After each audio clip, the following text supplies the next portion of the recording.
बच्चों आज की इस वीडियो में ये वाली प्रॉब्लम को सॉल्व करूंगा। ये बहुत ही अच्छा प्रॉब्लम है। तो आइए साथ में इसको सोचते हैं। तो देखो बच्चों, यहाँ पे जो दिया हुआ है ना, इस टाइप की प्रॉब्लम को सॉल्व करने के लिए सबसे पहले आपको क्या करना होता है ना, इसका जनरल टर्म लिखना होता है। तो आइए सबसे पहले स्टेप वन में मैं इसका जनरल टर्म लिखता हूँ। तो जनरल टर्म इसका क्या हो जाएगा? देखो स्क्वायर रूट सब में है तो स्क्वायर रूट तो रहेगा ही रहेगा। देन देखो यहाँ पे वन है, देन इसके बाद भी वन है, और आगे चलते चलते यहाँ भी वन ही है। मतलब यहाँ पे वन का आना तो फिक्स है। प्लस वन डिवाइड बाई ये देखो क्या है, वन स्क्वायर, देन अगला टू स्क्वायर, फिर थ्री स्क्वायर, ऐसे चलते जा रहा है। तो कहने का मतलब one divide by R square plus, आगे आप देखोगे ना, तो आगे देखो यहाँ पे क्या है, टू स्क्वायर है, देन इसके आगे थ्री स्क्वायर है।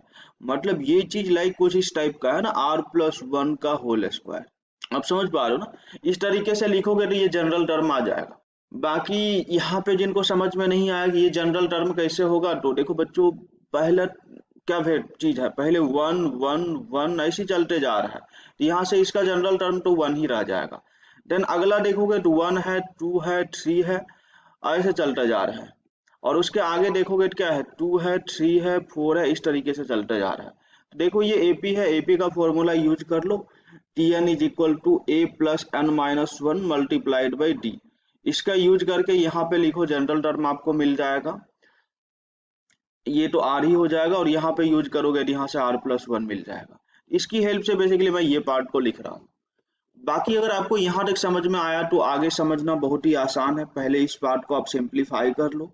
तो देखो बच्चों, जैसे ही इस पार्ट को सिंप्लीफाई करोगे ना, मैं सिर्फ इतना पार्ट पे फोकस कर रहा हूँ। यहाँ से जो भी वैल्यू आएगा ना, बाद में स्क्वायर रूट उसका ले लेंगे। तो ये चीज देखो तुम्हारा कुछ ऐसा आ जाएगा, जैसे ही एलसीएम लोगे तो ये आर प्लस वन का होल स्क्वायर होंगे, प्लस, और यहाँ मल्टीप्लीकेशन में आर स्क्वायर भी हो जाएंगे, plus of R plus one का होल स्क्वायर, और ये प्लस आर स्क्वायर हो जाएंगे। और डिनोमिनेटर में क्या हो जाएगा, डिनोमिनेटर में हो जाएंगे आर स्क्वायर मल्टीप्लीकेशन में आर प्लस वन का होल स्क्वायर। देखो बच्चों, मैं कुछ नहीं कर रहा हूँ, यहाँ पे जो चीज दिया हुआ है ना, इसका पूरा का एलसीएम ले लिया। अभी इस पार्ट को थोड़ा और अच्छे से सिंप्लीफाई करोगे ना, तो ये चीज तुम्हें मिलेगा कुछ इस तरीके से। देखो इन दोनों को इंटरनली मल्टीप्लाई कर दे रहा हूँ, मतलब ये चीज हो जा रहा है तुम्हारा आर स्क्वायर प्लस आर और इसका होल स्क्वायर। देखो मैं यहाँ पे क्या कर रहा हूँ, इस चीज को ऐसा लिख रहा हूँ, R multiplied by R plus one और इस पूरे का होल स्क्वायर, और उस चीज को वापस यहाँ पे लिख रहा हूँ। ये चीज कुछ ऐसा आ गया। और इस पूरे पार्ट को आप ओपन करके लिखोगे ना, तो ये चीज तुम्हें क्या मिलेगा, R square plus two R plus one, और एक पहले से ये आर स्क्वायर है, तो लाइक ये चीज हो जाएगा twice of R square plus R और प्लस वन। ये कुछ ऐसा होगा। आप यहाँ से देखो इस पार्ट को लिखोगे और इसमें आप आर स्क्वायर ऐड करोगे, ये जो बचा हुआ है।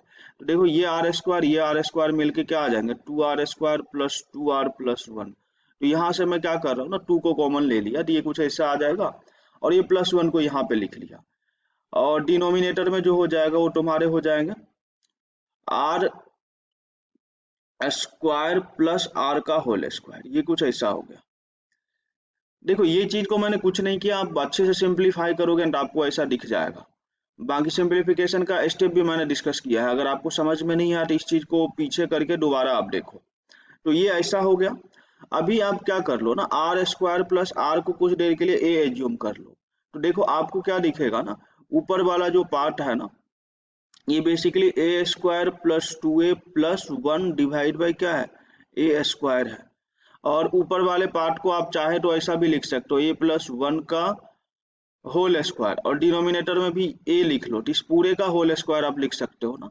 मतलब यहाँ से आपको क्या मिल जाएगा, ए बोले तो R square plus R plus one divide by R square plus R मिल जाएगा। ये कुछ इस तरीके से मिल जाएगा। और इस पार्ट का देखो, यहाँ पे इसका स्क्वायर रूट था, इसलिए ये बाहर आके सिर्फ ऐसा कुछ बचा ना, ए प्लस वन डिवाइड बाई ए, और इस चीज को वापस मैंने लिखा तो ये कुछ ऐसा हो गया। आई होप यहाँ तक सबको समझ में आ रहा होगा। तो देखो बच्चों, इसको सिंप्लीफाई करने के बाद एट द एंड आपको जनरल टर्म ये मिला है। अभी अपने को क्या करना है, इसके ऊपर सिग्मा अप्लाई करना है। तो sigma R is equal to one to N हो जाएंगे। और इस पार्ट को थोड़ा और सिंप्लीफाई कर लो। तो देखो ये R square plus R divide by ये लिख लो R square plus R plus of 1 divide by R square plus R, ये कैंसिल हो जाएंगे तो यहाँ पे 1 plus 1 divide by R into R plus 1 बच जाएंगे, ये कुछ ऐसा हो जाएगा। और यहाँ से इस पार्ट को फर्दर सिंप्लीफाई करोगे ना तो ये चीज कुछ ऐसा आ जाएगा, sigma R is equal to 1 to N और यहाँ पे 1 plus sigma R is equal to 1 to N हो जाएंगे और 1 upon R multiplied by R plus 1 हो जाएंगे। अभी अगर आपको याद हो ना तो हमारा कंसेप्चुअल वीडियो अगर आपने टेलीस्कोपिक का देखा है, वीडियो नंबर 11 स्पेशल सीरीज का, वहां पे मैंने ये कॉन्सेप्ट बहुत ही अच्छे से डिस्कस किया था।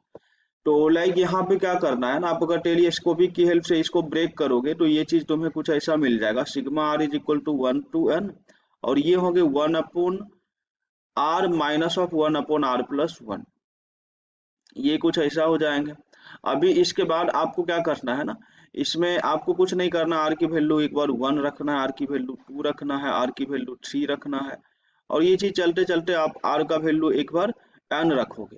तो जैसे आर की वैल्यू 1 रखोगे तो 1 अपॉन 1 माइनस 1 अपॉन 2 मिलेंगे, देन 1 अपॉन 2 माइनस 1 अपॉन 3 मिलेंगे, देन 1 अपॉन 3 माइनस 1 अपॉन 4 मिलेंगे और ये चीज चलते चलते 1 upon n minus 1 upon n plus 1 मिलेंगे। तो यहाँ से देखोगे ये चीज इससे कैंसिल हो रहा है, ये इससे कैंसिल हो रहा है, ये इससे कैंसिल हो रहा है, इसी प्रकार यहाँ पे जो एक टर्म होगा ना ये इससे कैंसिल हो जाएगा। तो फाइनली यहाँ से आपको क्या बचेगा, फाइनली यहाँ से आपको मिलेगा 1 माइनस 1 अपॉन n प्लस 1, यहाँ से ये कुछ इतना मिल जाएगा। तो फाइनल इसका जो आंसर होगा ना, देखो ये वाला पार्ट का जो आंसर होगा ये कितना आ जाएगा, ये तो बेसिकली आपका n हो जाएगा और plus of 1 minus 1 upon n plus 1 और इस पूरे पार्ट को आप सिंप्लीफाई कर लो, यहाँ से जो भी वैल्यू आएंगे वो फाइनल आंसर आ जाएंगे। तो ये बहुत ही अच्छा क्वेश्चन था, आई होप आपको ये समझ में आए होंगे। बाकी इसी तरह की और भी इम्पोर्टेंट प्रॉब्लम का सॉल्यूशन देखने के लिए ना हमारे चैनल को